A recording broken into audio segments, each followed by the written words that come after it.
Question 1. Which of the following statements is correct regarding prerenal acute kidney injury, AKI? A. Ultrasound, USG, of the kidneys typically shows significant kidney size differences. B. Creatinine clearance is usually significantly decreased in prerenal AKI. C. Fractional excretion of sodium, FeNA, is typically less than 1% in prerenal AKI. D. In prerenal AKI, the urine usually shows high sodium concentration due to impaired tubular function. Answer: C. Explanation: in prerenal AKI, the renal perfusion is decreased but the tubular function is preserved. Kidneys conserve sodium to maintain volume, so FeNA is less than 1%. USG findings are usually normal. Creatinine clearance is mildly reduced unless injury progresses. High urine sodium occurs in intrinsic AKI, not prerenal. Question 2. Graham-Steele murmur is seen in A. Pulmonary hypertension, B. Pulmonary regurgitation, C. VSD, D. Pulmonary stenosis. Answer: B. Explanation: Graham-Steele murmur is a high-pitched early diastolic murmur heard due to pulmonary regurgitation secondary to pulmonary hypertension. It is best heard at the left upper sternal border. Question 3.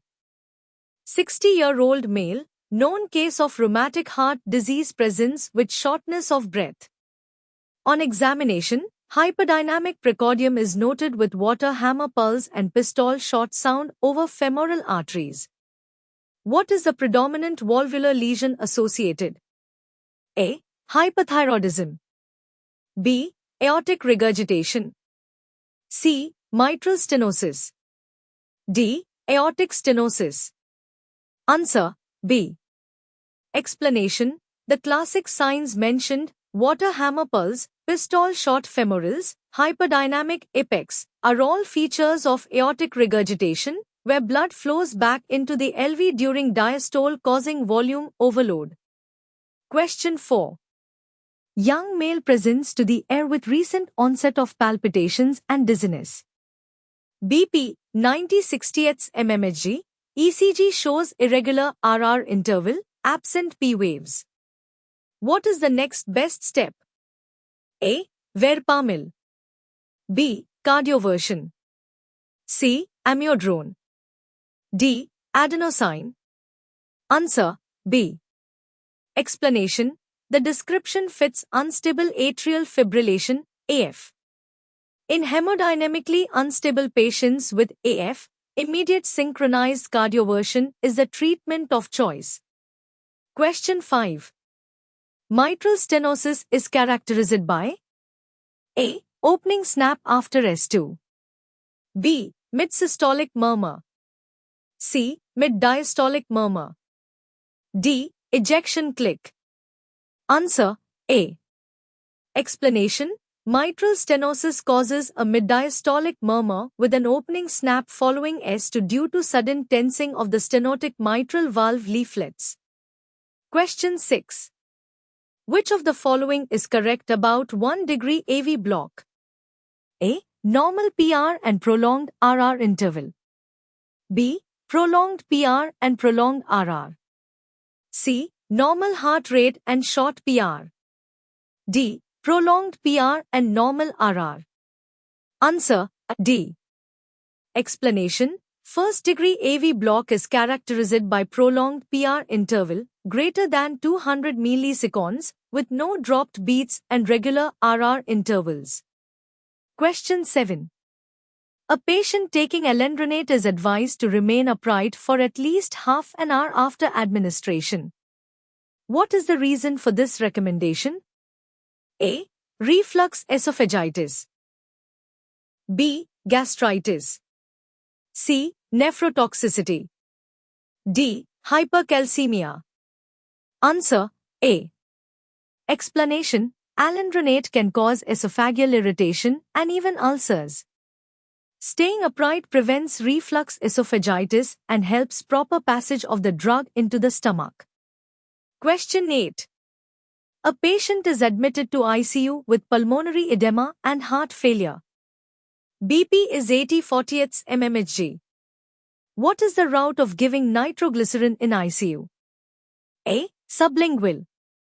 B. Transdermal patch. C. Slow 4 infusion. D. Rapid 4 administration. Answer C. Explanation: in ICU settings, especially with hemodynamic instability, 4-nitroglycerin is preferred due to its fast onset and titration ability.